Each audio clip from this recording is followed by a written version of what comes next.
Welcome back. Canada Post continues to face an existential threat to its future. Here's a look at the Postal Service by the numbers. Canada Post employs more than 68,000 people, servicing 17.4 million addresses across the country on 22,500 routes. To do that, it has 22 processing plants and 462 letter depots, a fleet of 14,800 trucks, and 5,800 offices and franchises.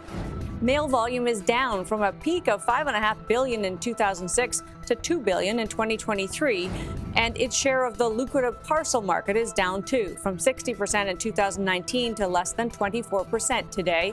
That all added up to a $1 billion loss in 2024. The Crown Corporation needed a $1 billion injection from the federal government this year and will need the same every year starting in 2026. The organization says most of its employees can't be laid off for any reason based on their collective agreement. If all of that sounds pretty dire, it is. Ian Lee is an associate prof at the Sprott School of Business at Carleton University. Thanks for being with us, Ian. My pleasure, Amanda. You've done a lot of work looking at Canada Post, so I do want to start with your current thought about where it goes from here. They're out on strike, but the message we're hearing is that this is not a functioning business. It isn't. I said long before Mr. Kaplan did that Canada Post is insolvent. Insolvency is defined in the Bankruptcy Act as the inability to make your payments on your debts as they become due. I'm a former banker. They can't make their payments because they're getting bailed out. And I predict there's going to be another bailout any day the moment they announce their losses for this year, which will probably be about $1.5 billion, and they're going to get another bailout. And next year there'll be another bailout. So they are insolvent. And so they need radical surgery, radical restructuring. Of all the numbers that we just trotted through describing Canada Post, the one that actually surprised me the most is one that's supposed to show how the volume of mail has fallen. But to be honest, Ian, I was surprised that in 2023, 2 billion pieces of mail were still delivered. That's a lot. Is there still a viable service that's required here? Yes and no. Let's break it apart. The letter mail is declining steadily. It's going to go down even more next year and the next year. I predict it's going to essentially vanish. There may be a small statistical tail in 10 years, a couple of million pieces, maybe 10 million pieces. It's going to vanish. All we have to do, because older people write me and say, don't you understand? I write letters to my grandchildren and so forth. And I write back and very politely say, talk to your grandchildren.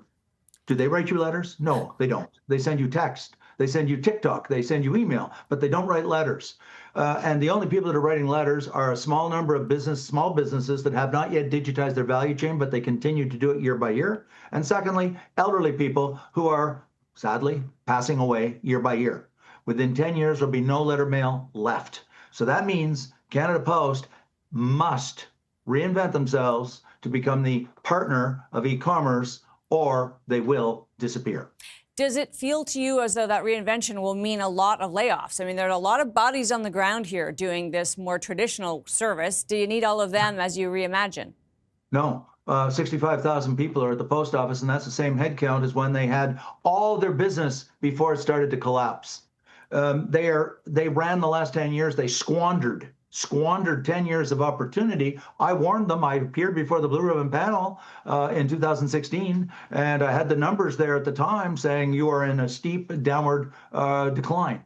And they squandered those opportunities because not only Prime Minister Trudeau and Dominique LeBlanc, the minister responsible, but the management of Canada Post and the Blue Ribbon panel and CUPW all denied that the situation was dire or grim. They said, yes, it's gone down, but it's going to plateau and everything's going to be fine. And there was absolutely no evidence whatsoever to support that. Yeah. So okay, they lost those 10 years.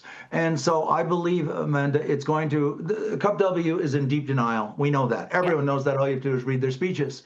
And so it's going to require, I believe, a legislated restructuring. And to your question, I predict out of the 65,000 people still on the payroll today, they will need, once they completely restructure, as I envisage it, maybe 10, maybe 15,000 people. So they've got a very large downsizing ahead of them. 10 seconds here, Ian. Bottom line, the writing is on the wall for Canada Post.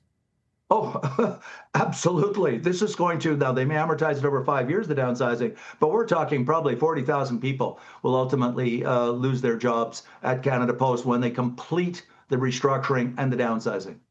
Gotta leave it there. Ian, so good to have you. Appreciate your time today. My pleasure, Amanda. Thank you. Ian Lee is an associate prof at the Sprott School of Business at Carleton University.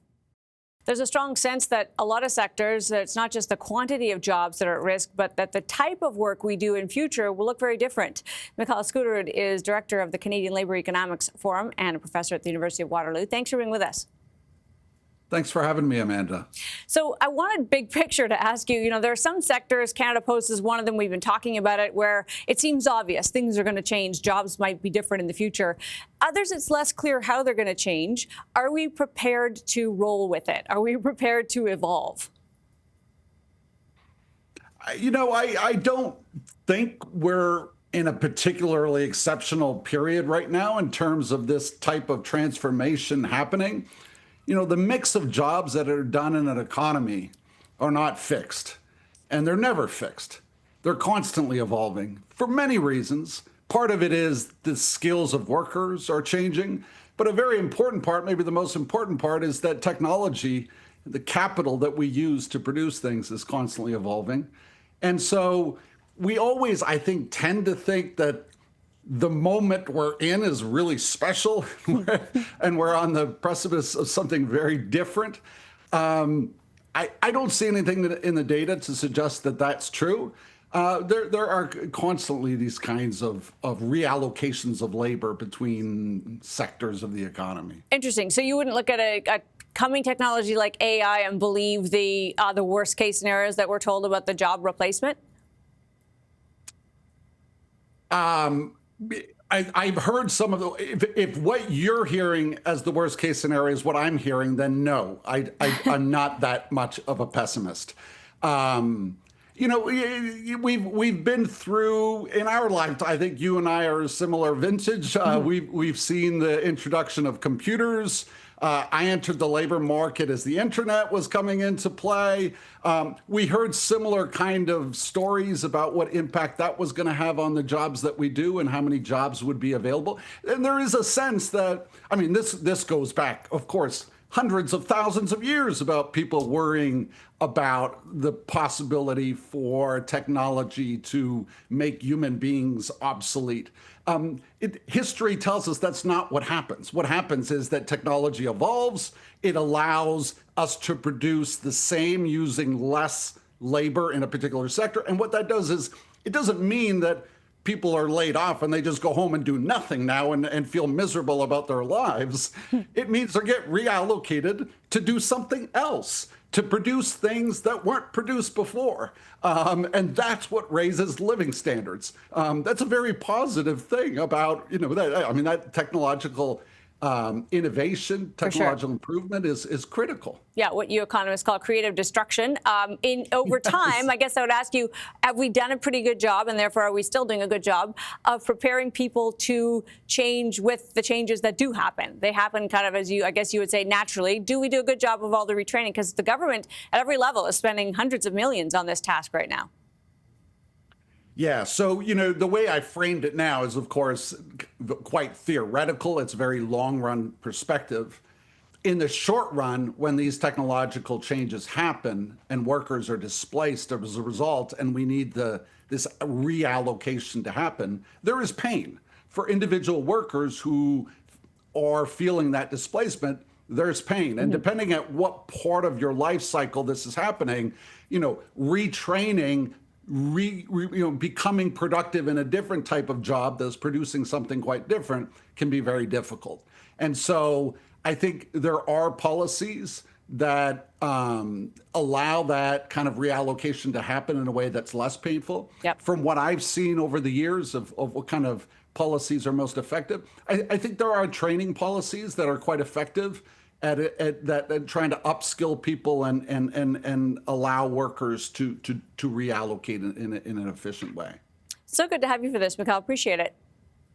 Thanks for having me, Amanda. Mikal Skuterud is director of the Canadian Labour Economics Forum.